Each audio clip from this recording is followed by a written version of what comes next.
Tu n'es qu'une ordure égoïste, a hurlé ma mère, Bérénice, à travers la terrasse bondée de l'hôtel Le Meurice. Le pot en argent massif dans sa main s'est incliné, et puis la chaleur m'a frappé. Du café brûlant, fraîchement infusé, s'est déversé directement sur le sommet de mon crâne, brûlant mon cuir chevelu, ruisselant le long de ma nuque et imbibant mon sweat à capuche gris.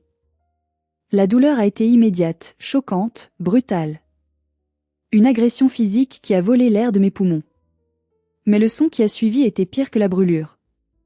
Ce n'était pas un halètement d'horreur de la part des clients autour de nous. C'était un rire. Un rire aigu, cruel. Mon frère Cyprien et ma sœur aînée Hermine avaient déjà sorti leur téléphone. Les voyants rouges d'enregistrement clignotaient comme de petits yeux malveillants, avides de capturer ma déchéance. Je suis restée assise là, le liquide brun et collant dégoulinant de mes cils, une douleur physique irradiant le long de ma colonne vertébrale, et j'ai réalisé avec une clarté absolue que le pont entre nous n'était pas seulement brûlé. Il venait d'être atomisé. Laissez un commentaire ci-dessous pour me dire d'où vous écoutez cette histoire et quelle heure il est chez vous en ce moment. J'aimerais savoir qui fait partie de notre communauté et qui est prêt à entendre la vérité. Je me suis levée lentement. Je n'ai pas essuyé le café de mon visage. Je n'ai pas regardé ma mère, qui haletait maintenant, sa poitrine se soulevant sous la soie de son chemisier Chanel, probablement loué sous l'effort de sa rage théâtrale. Autour de nous, le silence était pesant, seulement rompu par le cliquetis des fourchettes sur la porcelaine fine des autres tables. Les regards étaient un mélange de pitié et de dégoût. Pas pour l'agresseur, mais pour moi, la victime en sweatshirt qui gâchait le paysage. « Regarde-toi », a craché Hermine en ajustant ses lunettes de soleil sur sa tête, veillant à ce que son meilleur profil soit face à la caméra de Cyprien. « Tu fais honte à cette famille. Maman te demande un simple service, une signature, et tu te comportes comme si tu étais la reine d'Angleterre. Tu n'es rien, Eulalie. Rien qu'une tache dans notre tableau parfait. » Le conflit avait commencé pour quelque chose de si banal que c'en était presque comique. Hermine m'avait coincé avant même que les croissants n'arrivent. Elle avait besoin de 60 000 €. Pas un don, disait-elle, mais une garantie pour une nouvelle ligne de sac à main pour sa boutique, l'élégance. Une boutique qui était un gouffre financier depuis 3 ans. Les stocks sont limités, avait-elle dit en faisant clignoter ses faux cils. J'ai juste besoin d'un garant. Tu as un bon crédit, non ? Puisque tu ne dépenses rien et que tu vis comme une ermite. Elle ne savait pas que j'avais vendu mon brevet de biomatériaux à base de mycélium au groupe Kering, il y a 3 semaines, pour 150 millions d'euros. Elle ne savait pas que ma valeur nette actuelle dépassait celle de tout cet hôtel. Elle pensait que j'étais une codeuse freelance en difficulté ou une laborantine ratée qui vivait dans une cabane parce que je ne pouvais pas me permettre Paris. Quand j'ai refusé, calmement, poliment, le vernis a craqué. Tu es si égoïste, avait ricané Cyprien, son téléphone déjà à la main. Maman paie tout pour nous, elle se sacrifie, et toi tu ne peux même pas aider avec une signature ? C'était le déclencheur. Mon refus de financer leurs illusions. Ma famille vivait une vie de richesse de papier. Hermine conduisait un SUV en leasing dont elle avait 2 mois de retard de paiement. Bérénice portait des étiquettes de créateurs qu'elle achetait en dépôt-vente et retournait après les avoir portées pour des soirées mondaines. Leur existence entière était une série de passifs déguisés en actifs. Ils ne possédaient rien d'autre que des dettes et des apparences. Et moi ? Je baissais les yeux sur mon jean et mon sweatshirt taché de café. Ce sweatshirt était un prototype en nanofibres que je développais, valant plus que la garde-robe entière d'Hermine, mais pour eux, c'était un chiffon. J'ai poussé ma chaise en arrière. Le bruit du bois raclant le marbre a résonné comme un coup de tonnerre. « Où tu vas ?» a aboyé Cyprien, zoomant sur mon visage trempé. « Reviens ici et excuse-toi auprès de maman. » Je n'ai pas répondu. J'ai marché droit vers les toilettes de l'hôtel, les talons de mes bottes claquant à un rythme régulier, militaire, contre le sol.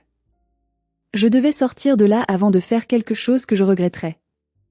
Ou peut-être avant de faire quelque chose qu'ils ne me pardonneraient jamais, leur dire la vérité. À l'intérieur des toilettes, j'ai verrouillé la porte et je me suis penchée au-dessus du lavabo. Le marbre était froid sous mes mains, un contraste saisissant avec le feu qui consumait mon cuir chevelu. Mon reflet me fixait, des cheveux emmêlés de liquide sombre, une peau virant au rouge boursouflé le long de la racine des cheveux et du cou. L'envie de crier était une chose physique, une créature griffant le fond de ma gorge. Je voulais hurler. Je voulais sortir en trombe et renverser leur table, briser leur porcelaine coûteuse et leurs égos fragiles. Je voulais leur faire sentir la chaleur qui brûlait actuellement ma peau. Mais ensuite, j'ai regardé de plus près mes propres yeux dans le miroir. Ils n'étaient pas larmoyants. Ils étaient froids. Glaciaux. Comme l'azote liquide que j'utilisais dans mon laboratoire. Si je criais, je leur donnais du contenu. Si je pleurais, je leur donnais satisfaction. Ils prospéraient sur le chaos, sur le bruit de la dysfonction. Bérénice avec son perfectionnisme obsessionnel de l'image. Hermine et Cyprien avec leur besoin désespéré d'attention. Ils étaient des vampires de réaction. Ils voulaient se battre parce qu'un combat signifiait que je m'en souciais encore. Un combat signifiait que nous jouions encore au jeu familial. J'ai ouvert le robinet d'eau froide. Tandis que je tamponnais mon cou, les souvenirs ont afflué, non sollicités, transformant la douleur physique en une douleur ancienne, sourde. Je me suis revue à 19 ans. J'avais obtenu une bourse complète pour l'un des meilleurs instituts de biotechnologie de France. J'avais couru à la maison, le papier froissé dans ma main, le cœur battant de fierté. Bérénice était dans le salon, en train d'aider Hermine à choisir des tenues pour un voyage à Saint-Tropez. « C'est bien, ma chérie », avait dit Bérénice sans même lever les yeux du magazine Vogue. « Mais qui va garder la boutique pendant que nous sommes partis ? Tu ne peux pas partir étudier maintenant. Hermine a besoin de se détendre, elle est tellement stressée par sa vie sociale. Tu iras à l'école l'année prochaine. » L'année prochaine n'est jamais venue pour eux. J'étais partie quand même, travaillant la nuit comme plongeuse dans des restaurants pour payer mon loyer, étudiant le jour jusqu'à ce que mes yeux brûlent. J'étais devenue le vilain petit canard, l'ingrate qui avait abandonné sa famille pour jouer avec des champignons et de la moisissure, comme aimait le dire Hermine. Pendant 15 ans, j'avais été le bouc émissaire. L'enfant invisible. Celle dont les succès étaient ignorés et les échecs magnifiés au microscope. Je regardais la brûlure sur mon front. Elle commençait à enfler. Cette marque n'était pas juste une blessure, c'était un certificat de libération. Le silence, en revanche. Le silence est un miroir. Quand vous ne criez pas contre un monstre, le monstre est laissé à crier dans le vide, n'entendant que l'écho de sa propre laideur. En leur refusant ma rage, je leur refusais leur carburant. J'ai pris une poignée de serviettes en papier et j'ai séché le pire du liquide sur mon cou. La peau était tendre, pelant déjà légèrement. J'ai sifflé entre mes dents, mais j'ai gardé mon visage neutre. Je n'allais pas leur donner une seule image supplémentaire de moi en train de craquer. J'ai sorti mon téléphone de ma poche humide. Il fonctionnait encore. J'ai ouvert mon application bancaire. Solde courant, 12 450 000 €, le reste était placé dans des fonds fiduciaires et des investissements. J'ai regardé ce chiffre. Il ne me donnait pas le vertige. Il me donnait de l'armure. C'est fini, ai-je chuchoté à mon reflet. Vous vouliez traiter quelqu'un comme une ordure ? Très bien. Mais vous avez oublié une chose, le recyclage. Et je suis sur le point de vous recycler hors de ma vie. Je suis sortie des toilettes. Mon visage était pâle, mais mes yeux étaient secs. J'étais prête pour le deuxième acte. Je suis retournée sur la terrasse. La table était silencieuse maintenant, mais l'énergie était électrique de malice. Cyprien avait un sourire en coin, son téléphone toujours levé, la lumière rouge toujours active. Hermine tapait furieusement sur son écran, rédigeant probablement déjà la légende, ajoutant des hashtags toxiques. Bérénice se tenait les bras croisés, attendant l'apologie qu'elle croyait lui être due. Elle s'attendait à ce que je rampe. Je me suis dirigée vers la table. Je ne me suis pas assise. J'ai sorti mon portefeuille de ma poche de sweatshirt humide. C'était un vieux portefeuille en cuir usé, un autre détail qu'il méprisait. J'en ai sorti un billet de 100 €. C'était bien plus que ma part pour un café que je n'avais pas bu et un croissant que je n'avais pas touché. Je l'ai placé sur la nappe blanche, juste à côté de la tache brune de café qui s'étalait comme une carte géographique de leur cruauté. J'ai lissé le billet, m'assurant qu'il était parfaitement plat. C'est pour le nettoyage, ai-je dit, ma voix calme, presque monotone. Et pour le dérangement causé au serveur. Pas pour vous. Puis je me suis tournée et j'ai commencé à m'éloigner. C'est ça. Fuis, a crié Cyprien après moi, sa voix se brisant légèrement comme un adolescent en pleine mue.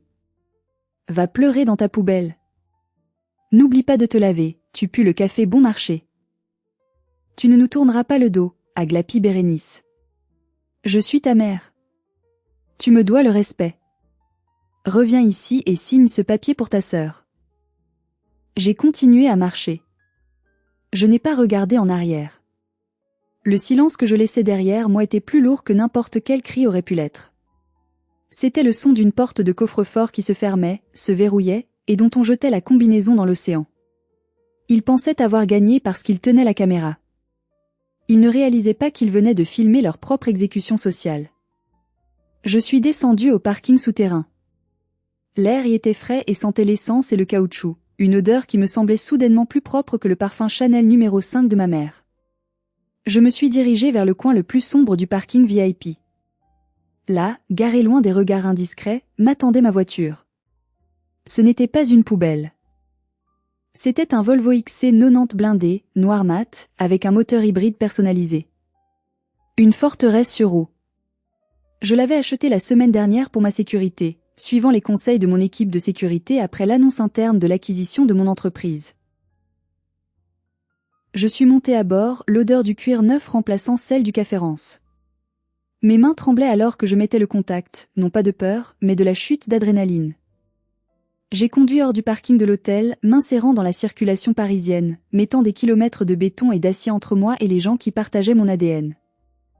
J'ai une question pour vous. Si votre propre mère vous humiliait publiquement de cette façon pour de l'argent, auriez-vous réagi comme moi en partant en silence, ou auriez-vous renversé la table pour vous défendre sur le moment? Dites-moi ce que vous auriez fait dans les commentaires.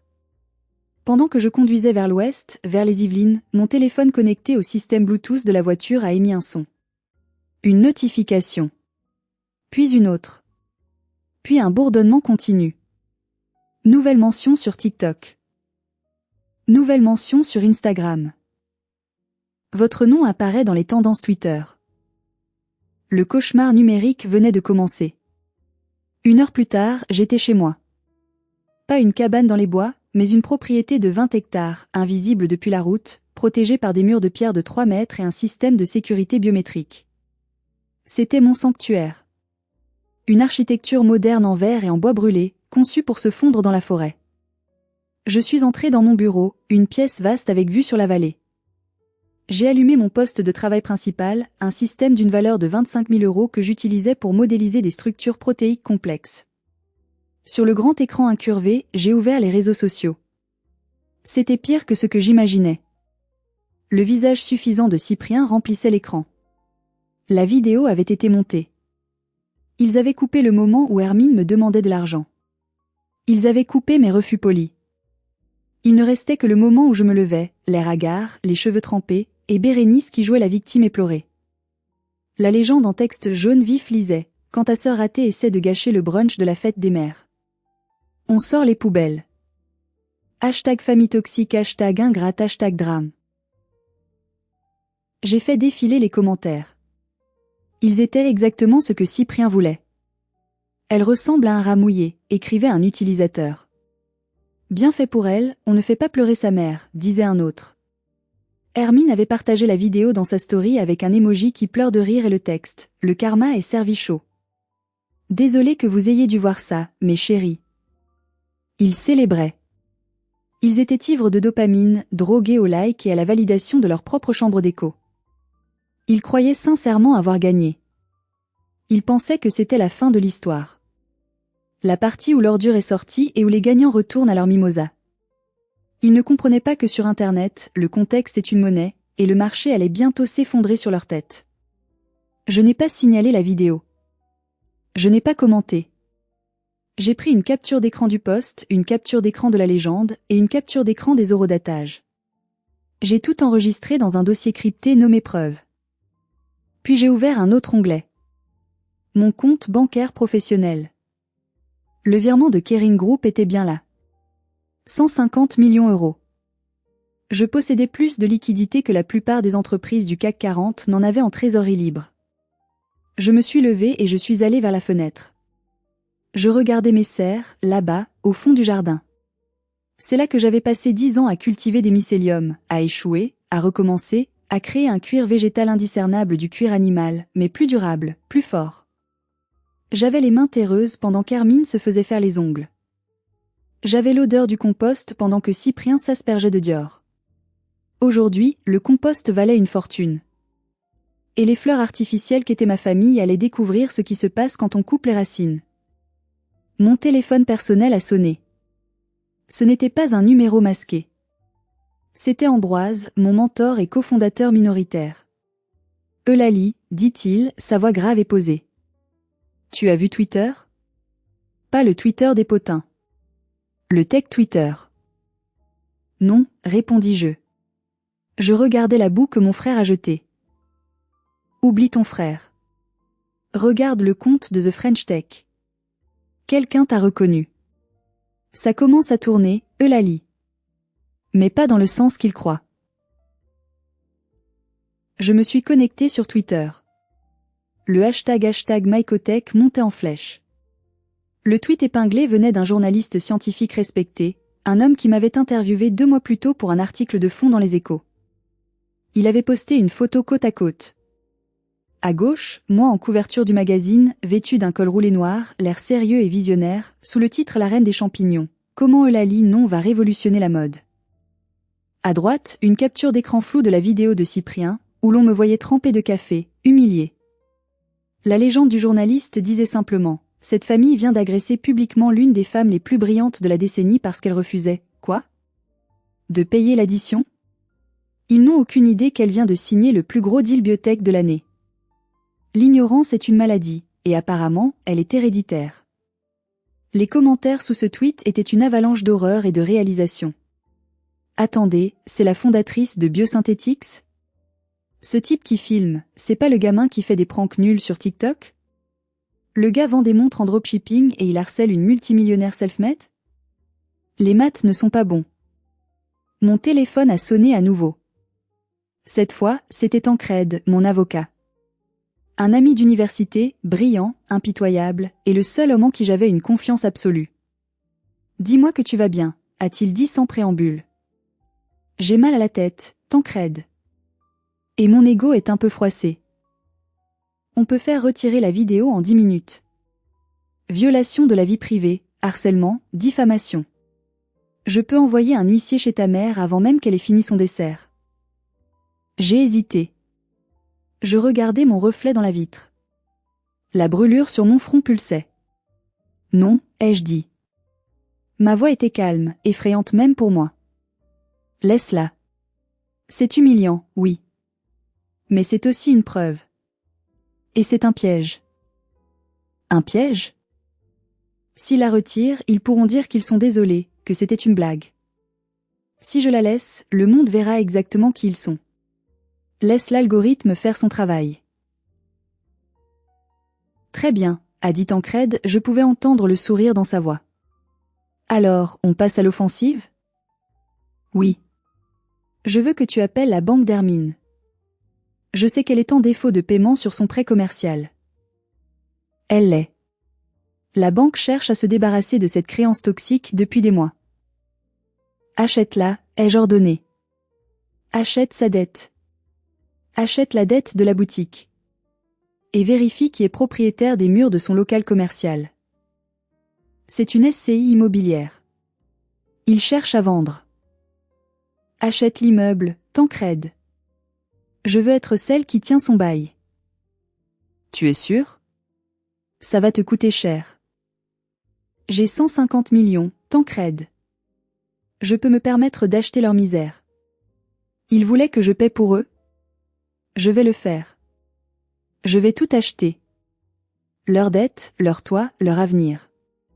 Et ensuite, je vais éteindre la lumière. J'ai raccroché. Le récit avait basculé.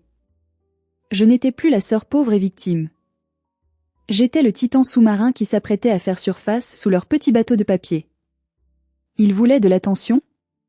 J'allais leur donner le monde entier, mais pas comme ils l'espéraient. Lundi matin.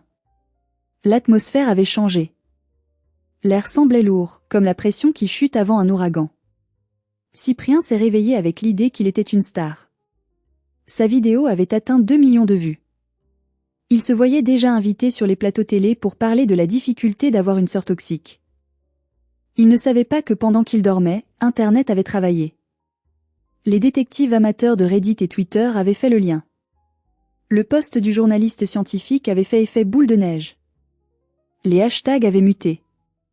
De hashtag famille toxique, ils étaient passés à hashtag justice pour Eulalie et hashtag boycott élégance. Je surveillais tout depuis mon bureau. J'avais à peine dormi, mais je n'étais pas fatigué. J'étais alimenté par une énergie froide et précise. Vers 10 heures, Hermine a ouvert sa boutique, l'Élégance, située dans une rue chic mais secondaire du 16e arrondissement. Elle s'attendait à des fans. Elle s'attendait à des clients venus la soutenir. À la place, elle a trouvé son compte Google Business inondé de 500 avis à une étoile en une nuit. La propriétaire jette du café sur les gens. Boutique tenue par une harceleuse. Produit de mauvaise qualité, personnalité encore pire.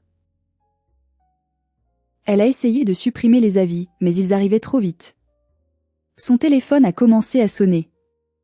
Pas des clients. Des fournisseurs. Une marque de foulard de soie, qu'elle revendait avec une petite marge, l'appelait pour annuler leur contrat. Nous ne pouvons pas être associés à votre image, madame, lui a dit le représentant. Pendant ce temps, Cyprien était chez Bérénice. Il rafraîchissait sa page TikTok. Soudain, un message d'erreur. Compte suspendu. Il a essayé de se reconnecter. Votre compte a été banni définitivement pour violation des conditions d'utilisation, harcèlement et incitation à la haine. Il a hurlé. C'était sa vie.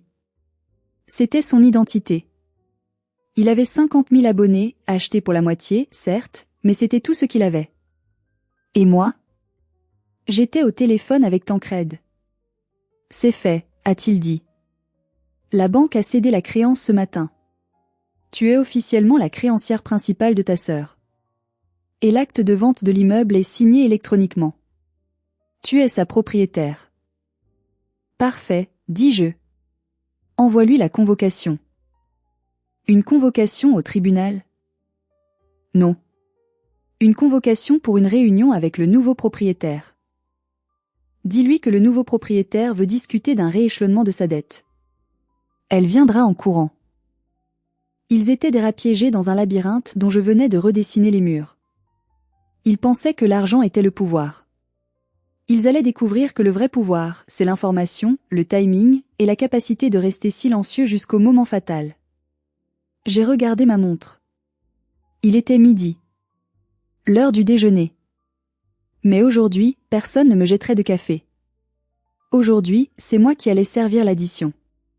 La suite de la vengeance, la confrontation face à face, et la révélation du testament secret arrivent dans la deuxième partie. Mardi matin. Le ciel de Paris était d'un gris acier, mais pour ma sœur Hermine, il devait sembler rose bonbon. Elle avait reçu un courriel officiel à 9 heures précises. Pas une notification de saisie, pas une menace de la banque. Un courriel de l'immobilière du Parvis, une société holding dont elle n'avait jamais entendu parler, mais qui se présentait comme le nouveau propriétaire des murs de sa boutique. Le courriel était formulé avec cette politesse administrative exquise qui donne de l'espoir aux désespérés. La direction souhaiterait vous rencontrer pour discuter de l'avenir de votre bail commercial et envisager des opportunités de restructuration de vos engagements financiers. Rendez-vous à 14 heures, Tour First, La Défense. J'ai imaginé sa réaction. Elle a dû appeler Bérénice immédiatement. Maman. C'est un investisseur. Ils veulent restructurer. Ça veut dire qu'ils vont probablement effacer une partie de la dette pour garder un locataire prestigieux comme moi. C'est sûr, ils ont vu le potentiel de la marque malgré les attaques de cette petite garce d'Eulalie. Elles se sont préparées comme pour un gala. J'ai su plus tard, par Tancrède qui les a accueillis dans le hall, qu'Hermine portait sa robe Yves Saint Laurent, celle qu'elle n'avait pas encore payée, et que Bérénice avait sorti ses perles. Elle voulait impressionner ses nouveaux propriétaires. Elle voulait jouer le rôle des femmes d'affaires incomprises, victimes d'une cabale internet. Elles sont arrivées à la Défense avec 15 minutes d'avance. La Tour First est un monstre de verre et d'acier qui domine Paris. C'est un endroit où l'argent ne crie pas, il chuchote. En entrant dans le hall marbré, en passant les portiques de sécurité avec leur badge visiteur, elles ont dû se sentir validées. C'était leur monde, pensait-elle. Le monde du pouvoir. Elles ignoraient qu'elles entraient dans le ventre de la bête, et que la bête, c'était moi. J'étais déjà là-haut, au 42e étage. J'avais loué cette salle de conférence pour la journée. Une salle immense, avec une table en acajou longue de 10 mètres et une baie vitrée offrant une vue panoramique sur la ville qui m'avait rejeté et que je possédais maintenant morceau par morceau. Je me suis assise au bout de la table, dos à la porte, face à la vitre. Je regardais la tour Eiffel au loin, minuscule comme un jouet. J'ai caressé le dossier en cuir de mon fauteuil. Sur la table devant moi, il y avait 3 dossiers. Le dossier rouge, la dette bancaire d'Hermine. Le dossier bleu, l'acte de propriété de la boutique. Le dossier noir, l'historique des transactions frauduleuses de Bérénice, détournement de l'argent de l'association caritative dont elle était trésorière, une petite bombe que mon détective privé avait déterrée la veille. J'ai entendu la porte s'ouvrir. Le cliquetis des talons sur le parquet. Le parfum entêtant de Bérénice a envahi la pièce climatisée avant même qu'elle ne parle. « Bonjour » a dit la voix mielleuse d'Hermine. « Nous sommes ravis de vous rencontrer. Je suis Hermine, la fondatrice de l'élégance, et voici ma mère et conseillère, Madame Bérénice. » Tancrède, qui jouait son rôle à la perfection, leur a répondu d'une voix neutre, « Asseyez-vous, je vous prie. » La présidente va se retourner dans un instant. Elle termine une analyse de vos comptes. Elles se sont assises. J'ai entendu le froissement de la soie. Les comptes sont compliqués, a commencé Hermine, un peu nerveuse. Mais c'est à cause de la conjoncture. Et de ce scandale injuste lancé par ma sœur jalouse. Mais avec un peu de trésorerie. Il ne s'agit pas de trésorerie, mademoiselle, ai-je dit. Ma voix a coupé l'air. Le silence qui a suivi était total. Elles connaissaient cette voix. C'était la voix qu'elles avaient fait taire pendant 30 ans. La voix de l'ombre. J'ai fait pivoter lentement mon fauteuil. Leurs visages étaient des chefs d'œuvre. Si j'avais été peintre, j'aurais peint ce moment et je l'aurais titré La Chute. Le sourire commercial d'Hermine s'est figé, puis s'est fissuré comme du verre bon marché. Les yeux de Bérénice sont sortis de leurs orbites, sa bouche s'ouvrant et se fermant sans qu'aucun son ne sorte, comme un poisson hors de l'eau. Je n'ai pas souri. Je n'ai pas froncé les sourcils. Je les ai regardés avec la même indifférence qu'on accorde à une bactérie sous un microscope. Bonjour, maman. Bonjour, Hermine. Bienvenue chez votre nouveau propriétaire. C'est une blague, balbutia Hermine. Elle se tourna vers Tancrède, cherchant un adulte, un responsable. Pourquoi la femme de ménage est assise dans le fauteuil du patron?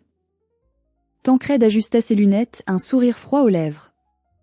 Madame, vous vous adressez à mademoiselle Eulalie, présidente de la holding Maïko Capital, propriétaire unique de cet étage, de l'immeuble du 16e arrondissement où vous exercez, et depuis hier matin, détentrice exclusive de vos créances commerciales auprès de la BNP. Le mot détentrice a frappé Hermine comme une gifle physique. Elle a reculé dans son siège. Tu as acheté ma dette, souffla-t-elle. Avec quel argent? Tu as volé? Tu te drogues? Toujours les mêmes accusations, dis-je en ouvrant le dossier rouge. C'est fascinant cette incapacité à imaginer que je puisse réussir. Pour votre information, Hermine, l'argent vient de la vente de mon brevet. Ces champignons dont tu te moquais? Ils valent plus que ta vie entière ne vaudra jamais. Bérénice a retrouvé sa voix. Elle s'est levée, rouge de colère, tapant du poing sur la table. Tu es une manipulatrice perverse. Tu nous as laissé croire que tu étais pauvre. Tu nous as regardé souffrir alors que tu dormais sur des millions. Tu es un monstre, Eulalie. Je ne vous ai rien laissé croire, répondis-je calmement. Vous avez supposé. Parce que dans votre vision étriquée du monde, si on ne porte pas de logo Gucci, on n'est personne. Et quant à la souffrance? Je me suis levée. J'ai retiré le pansement discret sur mon front, révélant la brûlure rouge vif, croûteuse, laide. C'est ça, la souffrance, Bérénice. De l'eau bouillante versée par sa propre mère pour 60 000 €. Bérénice a détourné le regard, non par remords, mais par gêne. Mais passons aux affaires, continuai-je. Hermine, tu dois 240 000 € à la banque, plus les intérêts de retard. En tant que nouvelle créancière, j'ai le droit d'exiger le remboursement immédiat en cas de défaut avéré. Ce qui est le cas. Je ne peux pas payer, pleurnicha Hermine, ses larmes de crocodile commençant à couler. Eulalie, s'il te plaît. On est sœurs. Tu ne peux pas me faire ça. Je vais tout perdre. Tu as déjà tout perdu, dis-je. Tu as perdu ta dignité le jour où tu as laissé Cyprien filmer mon humiliation. Tu as perdu ton commerce le jour où tu as cru que tu pouvais vivre au-dessus de tes moyens éternellement. J'ai poussé le dossier bleu vers elle. Voici l'offre. Tu signes la liquidation volontaire de ta société aujourd'hui. Je récupère le stock pour le liquider et rembourser une partie de la dette. Je ne te poursuis pas sur tes biens personnels pour le reste. Tu sors de la libre, mais sans rien. Et si je refuse? Alors Tancred lance la procédure de faillite frauduleuse. On demandera une enquête sur tes bilans falsifiés de 2023. Et crois-moi, Hermine, la prison pour fraude fiscale est beaucoup moins confortable que ton appartement. Hermine tremblait. Elle regarda sa mère. Bérénice ne la regardait pas. Bérénice regardait le dossier noir posé devant moi, celui que je n'avais pas encore ouvert. Elle savait. Elle avait vu le logo de son association caritative sur la tranche. Signe Hermine, a chuchoté Bérénice, la voix éteinte. Quoi? Maman. Tu ne vas pas la laisser gagner. Signe, a hurlé Bérénice, ses yeux fixés sur le dossier noir avec terreur. Fais ce qu'elle dit. Hermine a pris le stylo. Sa main tremblait tellement qu'elle a déchiré le papier en signant. Elle pleurait, de vrais sanglots cette fois, le deuil de sa vie de princesse factice. J'ai récupéré le papier. J'ai vérifié la signature. Parfait. Vous avez 48 heures pour vider les lieux. Laissez les clés au gardien. Elles se sont levées, vaincues, diminuées. Elles marchaient vers la porte comme des vieilles femmes. Ah, une dernière chose, dis-je alors qu'elles atteignaient la sortie. Elles se sont retournées. Le dossier noir, dis-je en tapotant la couverture. Bérénice, je sais pour les 15 000 € que tu as empruntés à la caisse de l'association Les Enfants de l'Espoir. Bérénice est devenue blanche comme un linge. Je vais les remettre. Tu as jusqu'à vendredi, dis-je. Sinon, j'envoie ce dossier au conseil d'administration. Et à la police. Sortez de ma tour. La chute de la maison Mercier, c'était notre nom de famille, un nom que j'avais failli changer légalement, a été rapide et brutale. Le mercredi, les déménageurs sont arrivés à la boutique d'Hermine. J'avais donné des instructions strictes, tout devait être inventorié. J'ai vu, via les caméras de sécurité que je contrôlais désormais, Hermine essayer de glisser quelques sacs à main de luxe dans sa voiture personnelle. Le chef des déménageurs l'a arrêté. Désolé, madame. Tout appartient au liquidateur judiciaire maintenant. C'est du vol. Elle a dû reposer les sacs sur le trottoir, sous le regard des passants qui filmaient. L'ironie était délicieuse. Elle qui aimait tant les caméras était maintenant traquée par elle. Pour Cyprien, la punition a été numérique, donc existentielle. Sans son compte TikTok principal, il a essayé d'en créer d'autres. Cyprien Reborn, le vrai Cyprien. Mais l'algorithme était contre lui. Et surtout, la communauté était contre lui. À chaque nouvelle vidéo, il était inondé de signalements. Puis, le coup de grâce est venu des sponsors. Une marque de boissons énergisantes, son principal revenu, a publié un communiqué. Nous nous désolidarisons totalement des comportements de harcèlement familial. Le contrat avec Cyprien M est rompu avec effet immédiat. Il m'a envoyé des messages. Des centaines. D'abord des insultes, salope, sorcière, puis des menaces, et enfin, vers 3 heures du matin, des supplications. Eulalie, je t'en prie. Je ne sais rien faire d'autre. J'ai besoin de mes réseaux. Je ferai une vidéo d'excuses. Je dirai que tu es la meilleure sœur du monde. J'ai lu le message. J'ai souri. J'ai bloqué le numéro. Il ne comprenait toujours pas. Il pensait que c'était une négociation d'ego. Il ne voyait pas que je n'en avais rien à faire de ses excuses. Je voulais qu'il apprenne ce que c'est que de travailler. Vraiment travailler. Quant à Bérénice, elle a réussi à rembourser l'association en vendant ses bijoux en urgence, à une fraction de leur prix. Elle a sauvé sa liberté, mais elle a perdu son statut. Sans ses bijoux, sans la boutique de sa fille pour se pavaner, sans l'illusion de la réussite, elle n'était plus qu'une femme âgée, aigrie, dans un appartement trop grand qu'elle ne pouvait plus chauffer. Mais le pire pour eux n'était pas la perte financière. C'était le silence. Je ne leur parlais plus. Je ne répondais plus. J'étais devenu un fantôme inaccessible. Cependant, un animal blessé est dangereux. Et un narcissique acculé ne réfléchit pas, il attaque. Ils ne pouvaient pas accepter la défaite. Ils avaient besoin d'une dernière confrontation. Ils avaient besoin de briser le miroir qui leur renvoyait leur propre laideur. Le samedi soir, mon système de sécurité m'a alerté. Alerte périmétrique. Portail nord. 3 individus détectés. Je regardais les écrans de contrôle dans ma cuisine. Ils étaient là. Tous les 3. Bérénice, Hermine, Cyprien. Ils avaient trouvé mon adresse. Ils étaient devant ma forteresse, sous la pluie battante, l'air dément. Cyprien tenait une barre de fer. Il ne venait pas pour parler. Il venait pour détruire. J'étais en sécurité. Je le savais. Mon portail était en acier renforcé, mes vitres étaient blindées. Mais voir ma propre famille, les traits déformés par la haine, essayer de forcer l'entrée de ma maison avait quelque chose de surréaliste. C'était la scène finale d'un film d'horreur. Je me suis fait une tasse de thé. Verveine menthe. J'ai appuyé sur le bouton de l'interphone général. Ma voix a résonné à l'extérieur, amplifiée par les haut-parleurs dissimulés dans les piliers de pierre. Vous êtes sur une propriété privée. La police est en route. Cyprien a frappé le portail avec sa barre de fer. Un bruit métallique sourd, inutile. Sors de là, a-t-il hurlé. Tu nous as tout pris. C'est notre argent. Tu as volé l'héritage de la famille. Il n'y a pas d'héritage, imbécile, répondis-je calmement. C'est mon argent. Gagné avec mon cerveau. Celui que vous disiez inutile. Bérénice s'est approchée de la caméra. Son visage ruisselait de pluie et de mascara. Elle avait l'air d'une sorcière shakespearienne. Ouvre, Eulalie. Je suis ta mère. J'ai le droit d'entrer. Tu ne peux pas laisser ta mère sous la pluie.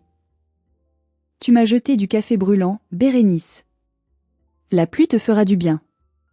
Ça refroidira tes ardeurs.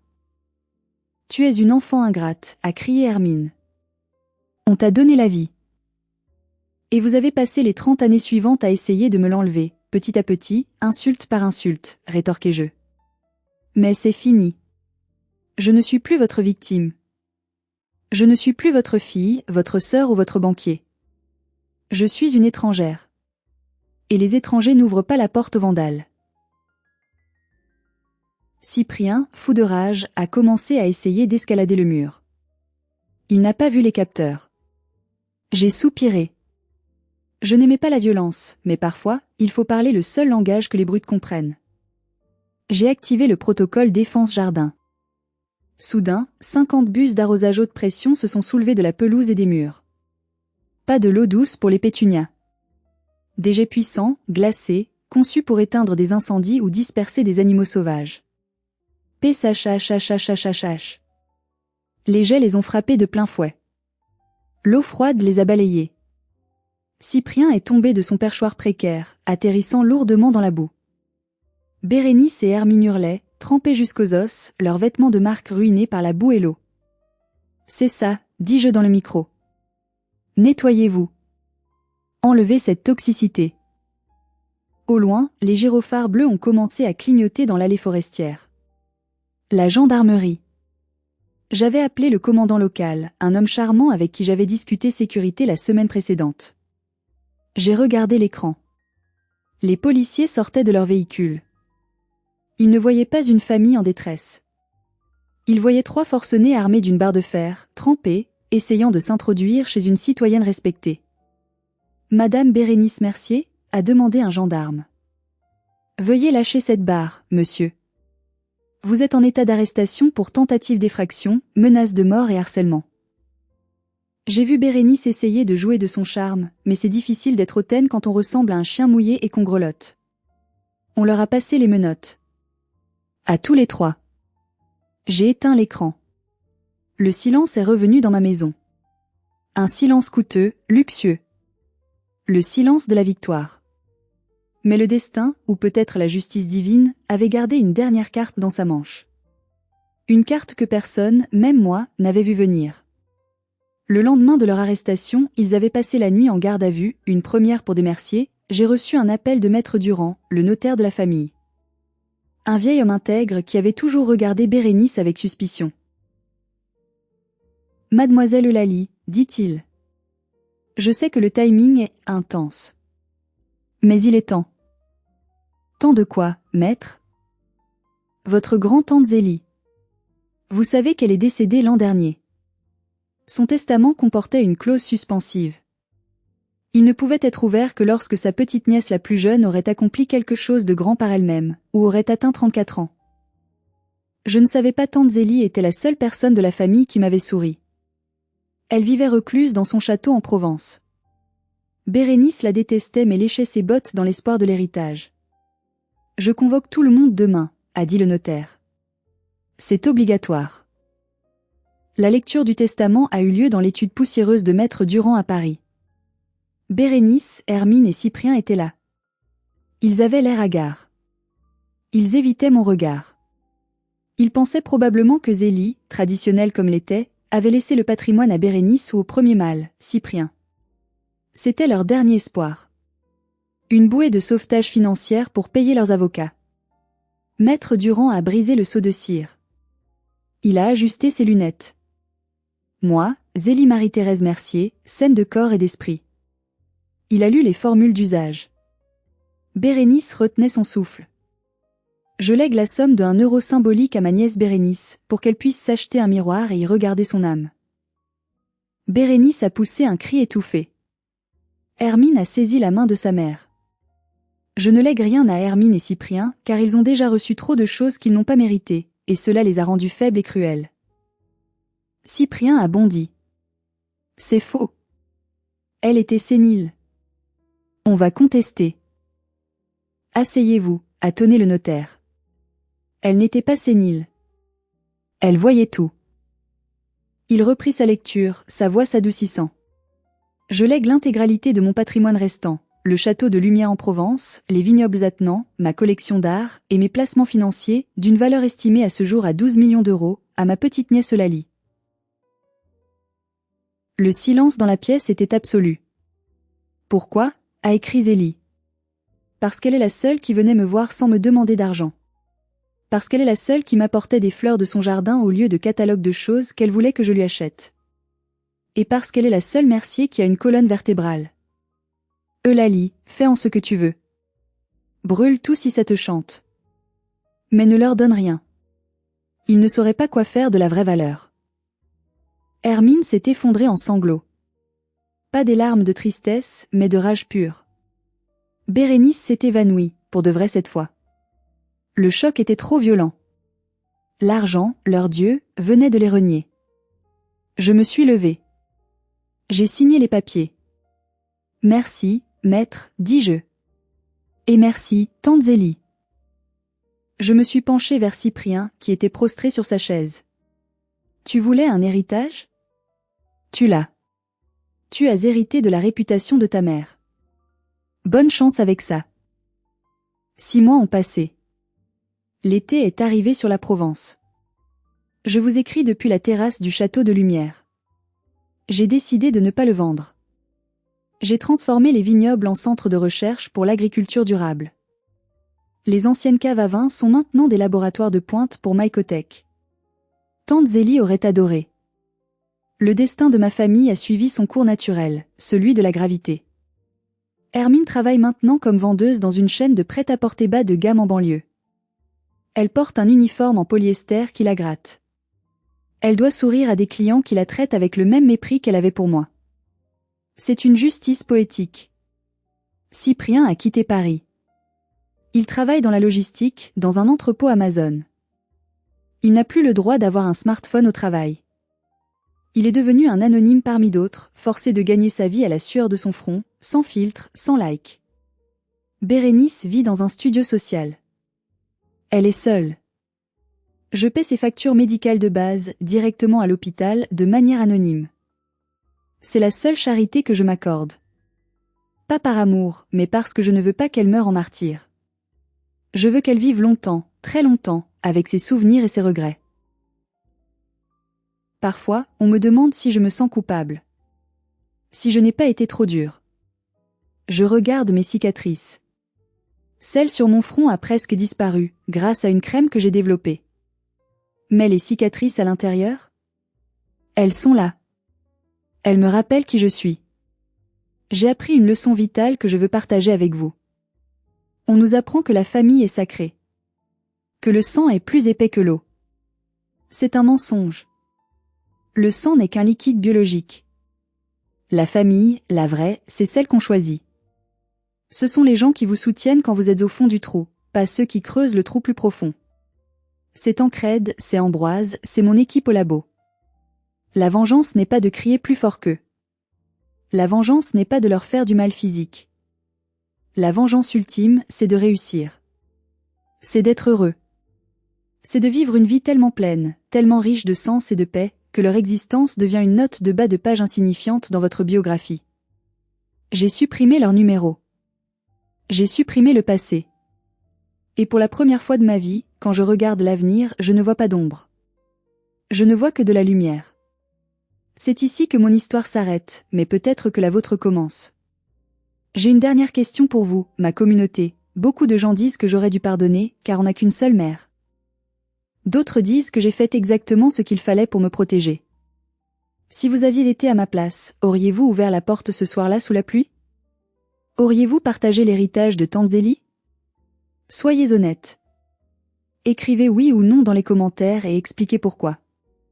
Je lirai chacune de vos réponses. Si cette histoire vous a touché, ou si vous avez vous-même survécu à une famille toxique, s'il vous plaît, mettez un j'aime sur cette vidéo. Cela aide énormément à faire entendre notre voix. Et surtout, abonnez-vous à la chaîne et activez la cloche. Il y a encore tant d'histoires de justice, de karma et de vérité que nous devons partager ensemble. Merci de m'avoir écouté. Prenez soin de vous, et n'oubliez jamais, vous n'êtes pas des ordures. Vous êtes de l'or. Ne laissez personne vous traiter autrement. À très bientôt.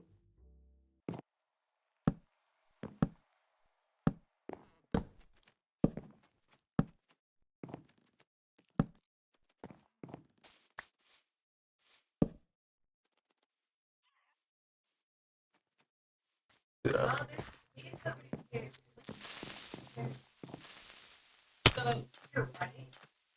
I think Minecraft with proxy chat would be we played proxy chat. It was fun. It was funny as hell because out of nowhere we'd just be building and then you just hear someone you fucking fall to the death. See right now we're on Bedrock. We're playing with add-ons. You never played it? Next time we get a world, if you want, I can shoot you the invite to it. We normally play on moderate, but it's really easy to install and everything. It's really fun.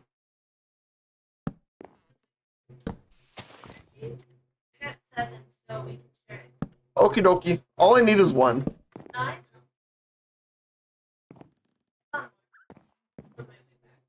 On me.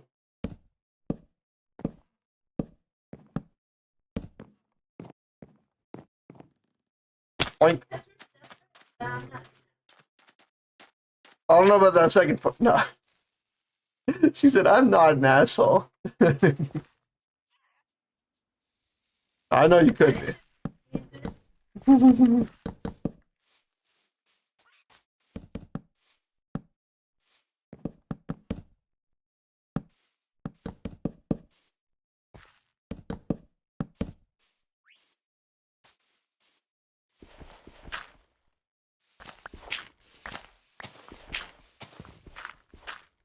Yeah. Well, I say this is.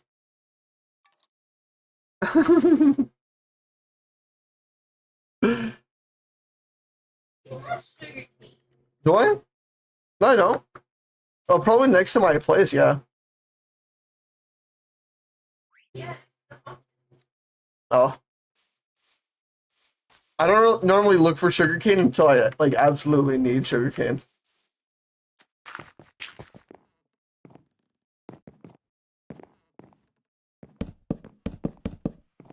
Is this the W build so far? W build? One more chance, and I'm like, yeah. Got that.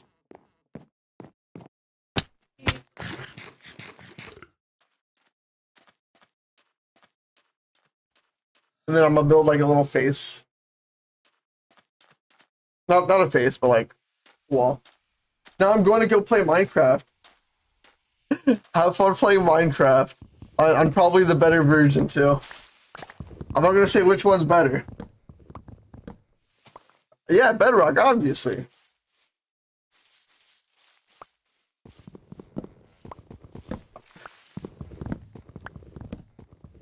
Have fun, Aubrey. Thanks for chatting with me. I'll let you know when we end up doing a little Minecraft thing. Because more people is always better. More people is so fucking fun. Especially when everyone starts at the same time. It's just everyone just trying to find a spot. So you just see everyone everywhere. I love it. I'm always down for Minecraft. Okay. I'm gonna like text you while you're at work and you're gonna be like, I'm leaving. No. A double bed? I didn't know you were rich like that.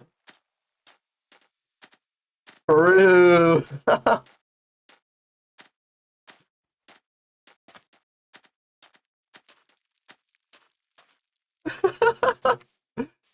Anything for Minecraft. Which is understandable.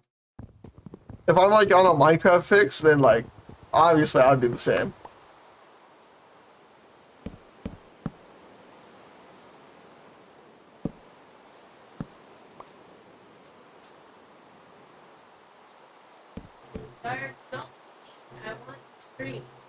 Okay. I only slept just so you didn't die. That's why.